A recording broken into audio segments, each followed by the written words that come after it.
బిడ్డ పునర్గా రేవంత్ రెడ్డి నా కొడుకు ఖబర్దార్ మా కేసీఆర్ అంటే మా ప్రభుత్వం లేకపోవచ్చు లక్షల మందిలో పండగకి తొక్కుతున్నా. ఈ బాల్కసం అనేవారు నువ్వెవనివా? పెద్ద పెద్ద మాటలు మాట్లాడుతున్నావు.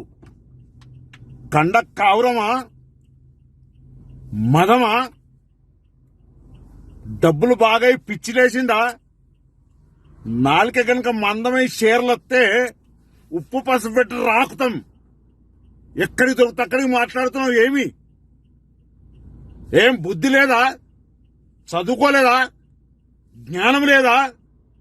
ఒక సభల ఈ రాష్ట్ర ముఖ్యమంత్రి రేవంత్ రెడ్డి గారిని, ఒక జాతీయ పార్టీకి అధ్యక్షుడైన రేవంత్ రెడ్డి గారిని నోటికొచ్చిన మాట్లాడడం నీ నాలుక మందం, నాలుక చీర్స్తాం కొడుక. ఏమనుకుంటున్నావు? ఈ తెలంగాణ రాష్ట్రాన్ని తెచ్చింది కాంగ్రెస్ పార్టీ. మేం పార్లమెంట్ నుండి కొట్లాడి తెచ్చినాం, బిల్లు పెట్టించినాం. నీకు ప్రభుభక్తి కావాలనుకుంటే కేసీఆర్ బూట్లు నాకు, కేటీఆర్ పాదాలు నాకు. వాళ్ళు మెచ్చుకుంటారు. అట్ట కూడా మెచ్చుకోకపోతే నేను ఫోన్ చేసి చెప్తా వాడిని మెచ్చుకోమని. ఏం మాట్లాడుతావు? ఎక్కడికి పెడితే అక్కడికి మాట్లాడడం మంచి పద్ధతి కాదు. నువ్వేంటిది? నీ స్థాయి ఏంది? నీ పద్ధతి ఏంది? నీవు పెద్దపల్లికి పోయినాడు రబ్బర్ చెప్పులతో వేరే కొడుక. ఇంత డబ్బు ఎక్కడికి వచ్చింది?